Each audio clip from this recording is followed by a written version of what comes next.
अस्सलाम वालेकुम प्यारे बच्चों, ये क्लास 7th है, सब्जेक्ट सोशल साइंस है। और आज का जो टॉपिक है प्यारे बच्चों वो है issues of equality in other democracies. क्योंकि इससे पहले हमने वो इश्यूज पढ़े जो हमारे मुल्क यानी इंडिया में यहाँ पे जो इक्वलिटी के हवाले से आपने देखा कि पूरे तौर पे हर एक रेस को या हर एक रिलीजन को या हर एक कास्ट को यहाँ पे इक्वलिटी जो है पूरी तरह मुतमईन तौर पे सेटिस्फैक्टरी नहीं है।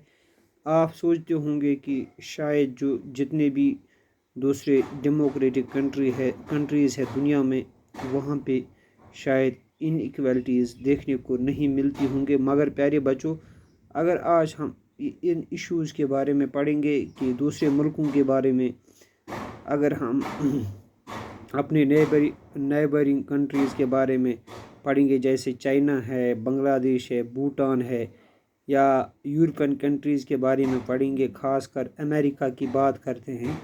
यहाँ पे लिखा है, you are probably wondering whether India is the only democratic country in which there is inequality and why the struggle for equality continues to exist.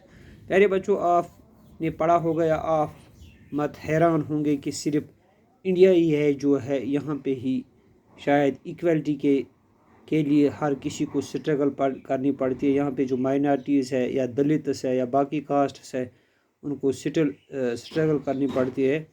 या आधे रिलीजन भी ऐसे हैं जिनको अभी भी इन्फीरियर समझा जाता है। मगर ये जो इनइक्वलिटीज़ है या बराबर इक्वलिटी नहीं है, ये बाकी कंट्रीज़ में भी, ख़ासकर यूनाइटेड स्टेट्स ऑफ अमेरिका में भी। अगर वहाँ की हम मिसाल दे दें तो हम बता सकते हैं कि अफ्रीकन अमेरिकन जो है, जिनको आज से 50-60 साल पहले या 100 साल पहले या 200 साल पहले अमेरिकनस ने स्लेव्स बन के अफ्रीका से लाए थे, उन ह्यूमन्स को लाया था। तो उस वक़्त जो स्लेव्स थे वो कंटिन्यू एग्जिस्ट करते हुए आज तक जो वो सिटीजन्स वहाँ के शहरी बन गए अमेरिका के, आज उनको वहाँ पे वो पैरासाइट जैसे लगते हैं कि वो उन पे बोझ बने हुए हैं। वो उन जो अफ्रीकन अमेरिकन है जो अफ्रीका से आए थे, उनके दादा परदादा आज वो वहाँ पे बस रहे हैं।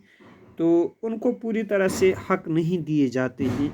चाहे वो अगर बस में एक ही बस में सफ़र करते हों तो उनको बैक सीट पे बैठना पड़ता था।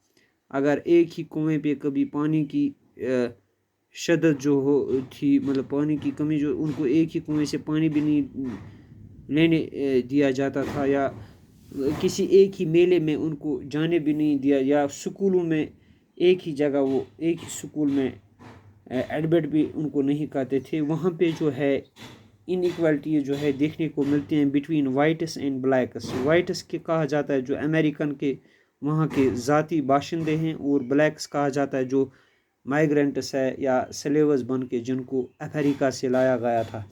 प्यारे बच्चों, वो अफ्रीकन अमेरिकन जो वहाँ बसते हैं, उन बेचारों को बहुत सारी मुश्किलातों का सामना करना पड़ता है। यहाँ पे मिसाल एक दी गई है, रोज़ा पार्क्स एक लेडी थी 1913 2005। ये जो रोज़ा पार्क्स थी, ये एक अमेरिका लेडी थी। ये एक दिन सफ़र करती थी बस में, मगर ये बहुत थकी हुई थी, बहुत टायर्ड थी। ये दिन भर सफ़र करते करते थक गई थी। ये 1 दिसंबर 1955 की बात है। तो ये बस में चल रही थी, यहाँ से अमेरिका की सवारियाँ उसमें चढ़ी, उस बस में जो वाइट्स थे। तो ये जो रोज़ा पार्क्स थी ये असल में अफ्रीकन अमेरिकन थी, तो ये ब्लैक्स में थी। ब्लैक्स जो है वहाँ पे काले समझे जाते हैं, अफ्रीकन के जो वहाँ पे बसते हैं। तो प्यारे बच्चों, जब अमेरिका के बाशिंदे उसमें गए उस बस में सफ़र करने के लिए, उन्होंने सोचा कि रोज़ा पार्क्स इस सीट से खड़ा उठ के हमें सीट छोड़ेगी, मगर रोज़ा पार्क्स ने इनकार किया। ये बहुत थकी हुई थी, और वहाँ पे एक एजिटेशन, एक लड़ाई स्टार्ट हो गई, और उसी लड़ाई का नाम फिर बन गया सिविल राइट्स मूवमेंट। वो एक मूवमेंट बन गई, एक तहरीक बन गई। और 1964 में 1964 में सिविल राइट्स एक्ट बना, लोगों के लिए एक कानून बना कि लोग अपने हक के लिए लड़ सकते हैं, आवाज़ उठा सकते हैं, एक मूवमेंट, एक तहरीक बना सकते हैं हर किसी डिस्क्रिमिनेशन के ख़िलाफ़। हर किसी जो डिस्क्रिमिनेशन होती है, जो फ़र्क होती है किस किस के बारे में, रेस के बारे में या कास्ट के बारे में या रिलीजन के बारे में, किसी ख़ास रेस को, जैसे अफ्रीकन वाले इनको नीचा समझा जाता है, इनको कम समझा जाता है, या किसी रिलीजन, किसी मज़हब को कम समझा जाता है, या किसी नेशन को या किसी ज़ात को कम समझा जाता है।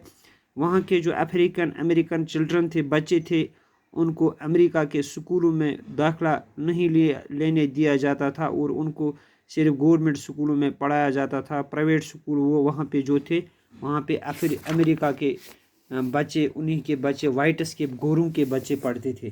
प्यारे बच्चों, आपको समझ आया होगा कि आपने मत सोचा होगा कि सिर्फ हमारे मुल्क में ही ये इनइक्वालिटीज़ देखने को मिलती थी, बल्कि ये दुनिया में हर जगह है और आजकल ये धीरे धीरे आप कम होती जाती हैं। तो बाकी मुझे इंशाल्लाह उम्मीद है कि आपको समझ आया होगा। अस्सलाम वालेकुम।